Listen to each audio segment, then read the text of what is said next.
საქართველოს ეროვნული ბიბლიოთეკის საგამოფენო დარბაზში საპატრიარქოს წმინდა თამარ მეფის სახელობის ხელოვნების სკოლის მოსწავლეთა საანგარიშო კონცერტი გაიმართა. ღონისძიება წმინდა თამარ მეფის სახელობის სკოლა-გიმნაზიის დირექტორმა, დეკანოზმა მირიან სამხარაძემ გახსნა. სასულიერო პირმა სასწავლებლის დაარსების ისტორია გაიხსენა. ღონისძიებაში მონაწილეობდნენ საფორტეპიანო, სავიოლინო, გიტარისა და საესტრადო ვოკალური კლასები, ხალხურ საკრავთა ორკესტრი, ვაჟთა და გოგონათა გუნდები.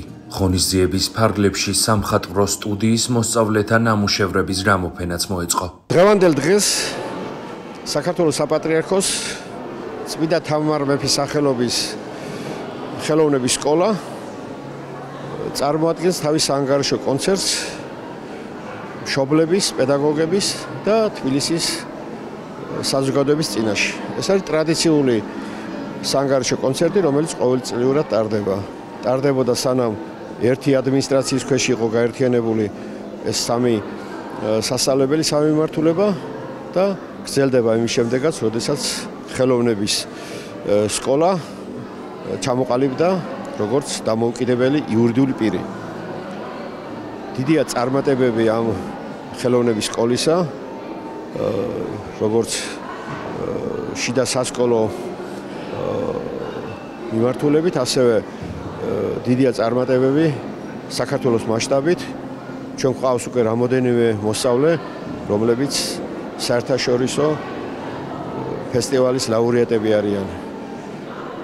წარმატებით გამოდიან ჩვენი ბავშვები სხვადასხვა ოლიმპიადებზე, კონკურსებზე, ფესტივალებზე.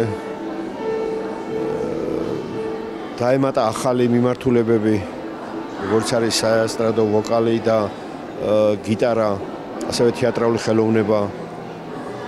ჩვენ მომავალში ვაპირებთ, რომ კინოხელოვნების მიმართულება დაემატოს ხელოვნების სკოლას. მე მიუხედავად იმისა, რომ ამ რეორგანიზაციის შემდეგ ვარ მხოლოდ გიმნაზიის დირექტორი, ხელოვნების სკოლაშიც ხელმძღვანელობ სამხატვრო საბჭოს, რომელიც რეპერტუარს განსაზღვრავს და ასევე სასწავლო მიმართულებას გარკვეულწილად აძლევს მიმართულებას. და კმაყოფილი ვარ ხელოვნების სკოლის მუშაობით და მომავალში ძალიან დიდი გეგმებია და სასიხარულო ის არის, რომ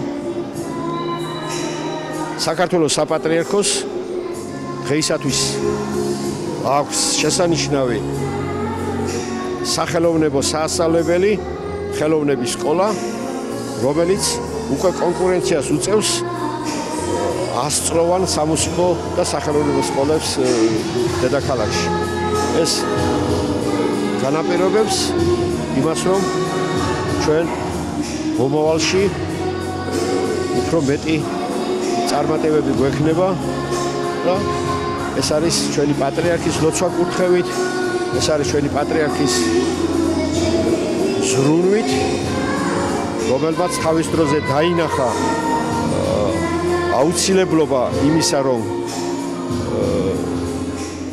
მუსიკალურ სკოლა-ინტერნატს, რომელიც ამ ტერიტორიაზე იმყოფებოდა და ლიკვიდირებული იქნა 20 წლის წინ, პატრიარქმა გარკვეული თავის ხარკი გაიღო ქართული მუსიკალური და სახელოვნებო საზოგადოების წინაშე და დააფუძნა ეს სკოლა.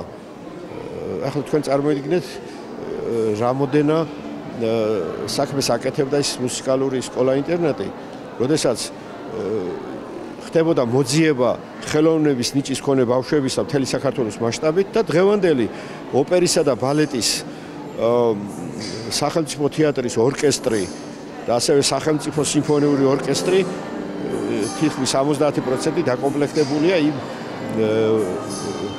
ადამიანებით, რომლებმაც ერთ დროს დაამთავრეს ეს სკოლა, სამუსიკო სკოლა და შემდეგ სწავლა გააგრძელეს და დაამთავრეს თბილისის სახელმწიფო კონსერვატორია.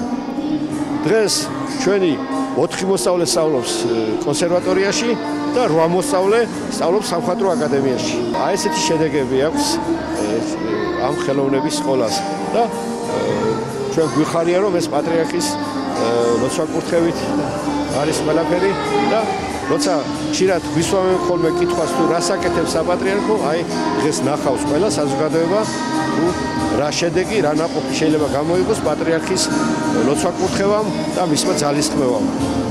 მინდა მიულოცო პატრიარქს დღევანდელი დღე ჩვენი წარმატებები წინასწარ და მინდა ხანგრძლივი სიცოცხლე უსურვო. მე წარმოვადგენ ხელმძღვანელი ვარ ამ ხელოვნების სკოლის გოგონათა გუნდის, რომელიც არაერთი საერთაშორისო და საქალაქო კონკურსების და ფესტივალების გამარჯვებულია. დღეს აღამოს შეგისრულებთ ქართულ სიმღერას ზედამთვარის ჩხუბი და ასევე სვანურ საფერხულო სიმღერას კასლეჭილას. ვთვლი რომ ეს არის ძალიან მაღალი დონის სკოლა.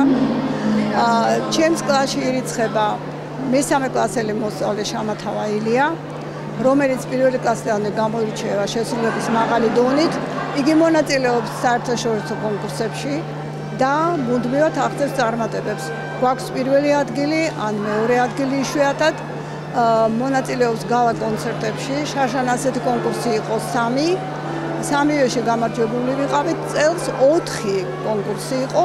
აქედან 3 კონკურსში ავედეთ პირველი ადგილი და ერთი კონკურსი, რომელიც შედგა თელავში, დავითაშვილის სახელობის კონკურსი, იქ მეორე ადგილი დავიმსახურეთ.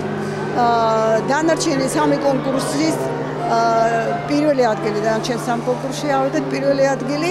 ეს კონკურსებია მომავლის ვარსკვლავები, ბელკანტო და რონდო კლასიკა. აი ბოლოს რონდო კლასიკა გუშინ გამოცხადა შედეგები და ჩვენ ვართ პირველი ადგილის მფლობელები.